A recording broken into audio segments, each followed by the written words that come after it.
Hi everyone, and welcome to this year's video on our predictions for the Leaving Cert Agricultural Science paper. So with a few weeks left to go until your exams in June, hopefully you can get something from this video. So we're going to start with the exam layout for 2026. So as with the previous few years, the total marks for the written paper this year is 300 marks. So you already have 100 marks due to handing up your project. So you have 300 marks left on your written paper, and that goes for higher and ordinary level students.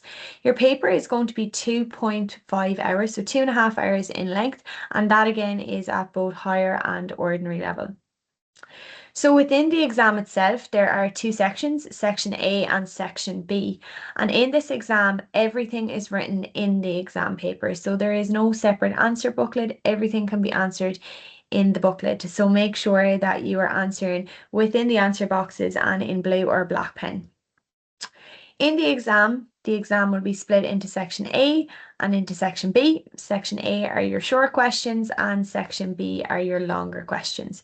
So in section A, there is an increase in choice. You have 12 questions and you have to answer 10 of those. Within those 10 questions, some of them will have internal choice. So in 4 of those questions, you will have internal choice, meaning that you will have an option to answer part A or part B.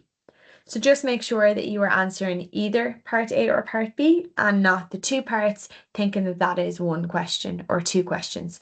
So that is only one question. You answer part A or part B. In section B, there will be 6 questions and you need to answer 4. And also, like with section A, there will be internal choice in 2 of those questions. So just make sure to read those instructions properly, that you are not answering too much and that you are answering only what you need to answer in those questions. So it's important at the start of the exam to read through all of those questions and make good choices as to the questions you are going to answer.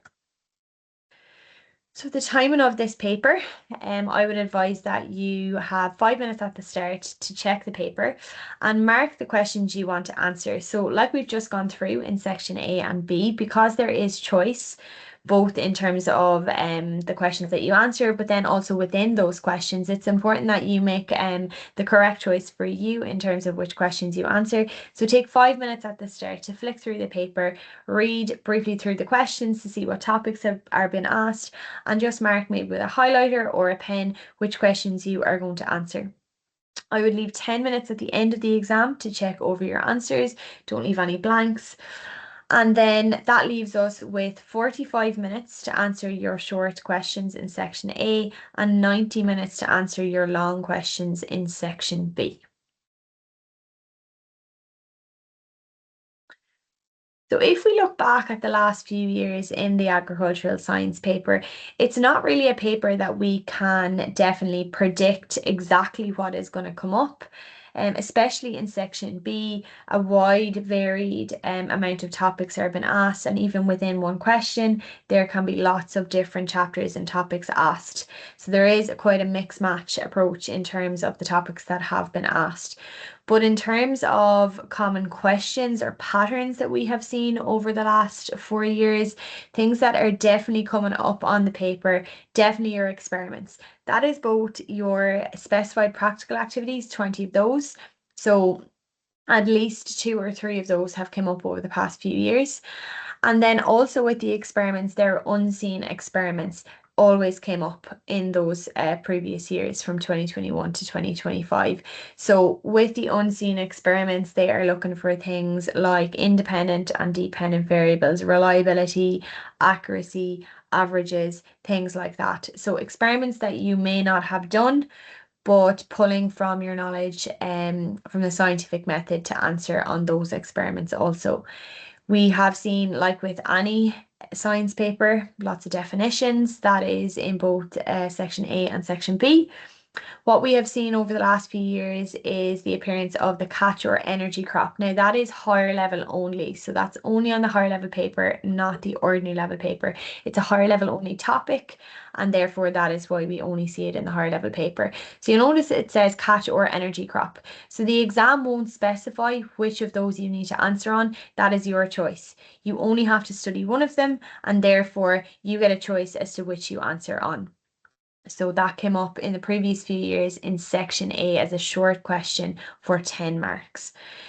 There has been a big focus over the last few years on the environment and on sustainability. So we would imagine that that is definitely going to be the case again this year. There has been lots of data analysis style questions on the exam over the last 4 years. So by that, lots of questions where we're looking at tables, we're looking at graphs, and we have to analyze the table and the graph. It may not be something, a topic that you are familiar with. It may not be a table or a graph that you have seen before, but you just need to take your time, not panic, look through the table, look through the graph, and see what information you can get from that. There has also been a common pattern in that there have been comprehension style questions. And again, this has appeared in both section A and section B. So short reading comprehensions where you need to pull answers from that reading comprehension to answer the questions that follow. Sometimes they underline some of the definitions and that's how they ask those, but then sometimes the answers to the question are actually in the reading comprehension itself. So with those, again, it may be on something that you haven't read about before or something that you haven't studied in school, but within the reading comprehension, there will be a topic that you have covered. So not to panic with those. The best way to practice the data analysis style questions and the comprehension style questions are definitely to go back over previous exam questions. It's practice with those type of questions as opposed to learning lots of theory-based questions. So if we look at the course structure, we have seen kind of everything being examined on the papers over the last few years. So we start in the middle with our scientific practices. As I said in the previous slide, there has been definitely a common pattern where we have seen both our specified practical activities, those 20 experiments that have been specified for us to do, and also then the unseen experiments. So that is how the scientific practices has been examined in the papers over the last few years. And from there, then we have definitely seen lots of soil, lots of animals, and lots of crops. So nothing is standing out in particular, but all of those have been examined over the past few years.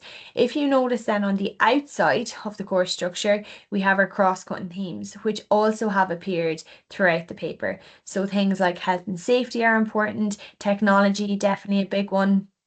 Breeding and genetics has appeared, and these are appearing throughout all of the four different strands that you see in the middle. Sustainability, as we've mentioned already, policy and economics. Policy is kind of one where potentially could be mentioned in a reading style comprehension. You're not expected to learn every agricultural policy off by heart. Just be familiar that they exist. And they may come up and be mentioned in the exam, but not to panic when you see those. They're probably just being mentioned in order to introduce a topic for you to be examined on. The environment, as we've mentioned already, has definitely been something that we have seen over the past few years. Nutrition in terms of crops, soils, and animals, and then food production in all three of those strands also. So it's important that you are not just focusing on your soils, crops, animals, and scientific practices, that you are familiarizing yourself with those cross-cutting themes and looking at all of those within the different strands. It's important also that we don't forget the project brief for this year, which was exploring how an environmentally sustainable food production system could support Ireland's future agricultural competitiveness. So what we have seen over the past few years is whatever the project brief was, there tends to be kind of, topics within that then examined in the exam paper. So if we look at this brief, what we're seeing there big is environment and sustainability, which we've already mentioned, food production, but that could be examined in lots of different ways. You know, we could be talking about the soil to support crop growth. We could be talking about crops in terms of food production, or also our beef, our dairy, our pigs, or our sheep. In terms of then Ireland's future agricultural competitiveness, that is important as well. So talking about how Ireland have, you know, our green image, how we have really high quality food producers in this country. So that will help us with our future agricultural competitiveness. Also, something just to keep in mind are any of the headlines that we've maybe seen, you know, on the Farmers Journal or in the news over the last 12 months. So I've just included a few there. It's not to say that they will definitely come up, but what we do see in the exams, if you look over past exams over the past few years, you will see the data analysis style questions, the reading comprehensions. They are coming from the likes of Teagasc, the Farmers Journal, AgriLand. So it is really important that we look at kind of big things that happened in the last 12 months. So things like Brazilian beef. So what could be asked there would be maybe on traceability, food quality, um, record beef prices. So that would easily lead into a question on beef, on economy, on policies, beef quality here in Ireland, the Mercosur trade deal, again, talking about Irish food and its quality, talking about trade policy economics as well. And then over on the right hand side, blue tongue definitely made the headlines as well over the past 12 months. So what could come from that maybe might be a question on animal health and disease. So we can't predict too much there, but definitely be familiar with things that have happened over the past 12 months and expect something to come up from, as we said, Teagasc, AgriLand, or the Farmers Journal. So back to our exam paper then in section A, just to recap, you need to answer 10 out of 12 questions. Your definitions are going to be really, really important here. It's important that at the beginning of your paper in those first 5 minutes, you're putting a mark or a tick beside the 10 questions that you are going to answer. And it's really, really important not to leave any part of a question blank. If you leave a question blank, you're going to get 0 marks. If you give a guess or fill something in, there is a chance that you are going to gain some marks for that question. So never leave a question blank. Take your best guess. Moving on then to section B, just a recap there. 4 out of 6 questions here, remembering your internal choice also. In this section in particular, we're seeing practicing your data analysis and comprehension style questions are really going to help you here. Again, in that first 5 minutes of the exam, you're putting a mark or a tick beside the 4 questions that you are going to answer. And there is definitely a mixture of all topics in all questions here. So it is not looking like one topic in one question. There is definitely going to be a mixture of topics in all of those questions. Something that is really important over the next few weeks as you prepare for your exams and as the countdown is on for those exams, it's really important that we are using marking schemes to help us study and getting ourselves familiar with how those marking schemes work. So I've just taken one example here of a marking scheme. It's just from an experiment style question.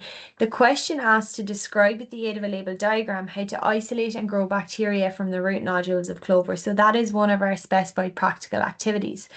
So you can see over on the right hand side, this student to get full marks needed 3 points at 4 marks each. That is not to say if we are asked to write down an experiment that we only give 3 points, we would try to give all points of the experiment and hope then that we would gain our full marks from there. So when you're reading this marking scheme, if we look at the forward slashes, every time you see one of those, that would be accepted as a new point. It's important when we are, especially in a long question like this or a longer style answer, it's important that we bullet point our answers, make it really easy for the examiner to see your different points. If it's asking you to describe something with the aid of a label diagram, it is really important that you draw that diagram and that diagrams are always labeled. So we don't draw a diagram ever without putting labels on it because marks can be awarded from that diagram also.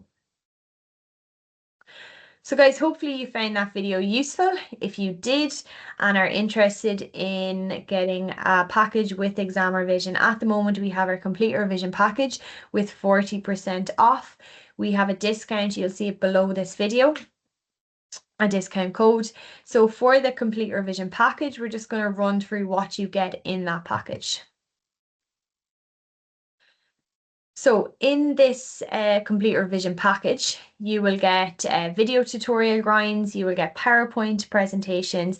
There are H1 notes for each topic within each subject. There are exam paper questions, and each of those exam paper questions comes with the marking scheme, which we have just talked through. Each of those topics comes with quizzes, which students really like as a quick way to revise and test themselves. We have exam paper solutions, so we have videos talking you through how you gain full marks in each type of question in the exam. We have 27 subjects in our Leaving Cert bundle from ExamRevision. So obviously you can pick and choose which of those subjects that you want. And we have 10 base subjects also. On the Junior Cert front, we also have 10 premium subjects and 9 base subjects also. So I'm just going to do a quick walk through our website just to show you what it looks like, how easy it is to use, and how you could use it in your revision over the next few weeks before the exams. So we'll start off when we log in, the screen looks something like this. We can obviously add or remove subjects based on the subjects that we do.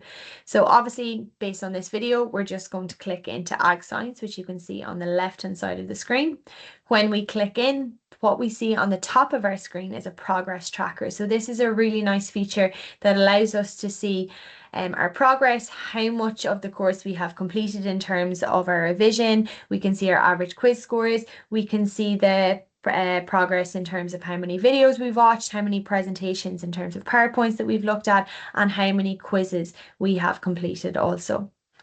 So when we go into our subjects, we can either search for a topic like you can see on the top, or you can see that the course will be broken up into its different strands. Within that, then we will have a heading for each of the chapters within that strand. So I've just clicked in here to physical characteristics of soil, just as an example to show you. So within each of these topics, you can see that there is a video tutorial. There is a presentation, which is a PowerPoint. We have revision notes for each of the topics as well, which can be downloaded. We have quizzes, which, as I said, are a really nice way of revising and testing our knowledge once we have maybe looked at a video tutorial or gone through a presentation. And then lastly, what's really important, we have the exam questions done by topic for each of our subjects. So if we click into the exam questions section, we can see here on the screen that we have the option to build ourselves an exam. So if we had a revision test coming up on a certain topic, we could maybe add all of the past exam questions on that topic into an exam. We could test ourselves by time using that. If not, we can just simply go through each of the exam questions. We can see the year, we can see whether it was section A or B and what question it was. You can see also there then the question will come up. You can click into the marking scheme, and lastly, you can click into the solution, which is a video talking you through exactly what you would need to do in that question to gain full marks. Lastly, we're just going to leave some student reviews up on the screen for you guys to read. We have lots of student reviews. We've over 200 5 out of 5-star reviews from students, teachers, and parents. And again, I'll just mention that we have a 40% discount, and there is a link below the video for you to access that. So best of luck to everyone in June. Hopefully you found this video useful. Thank you.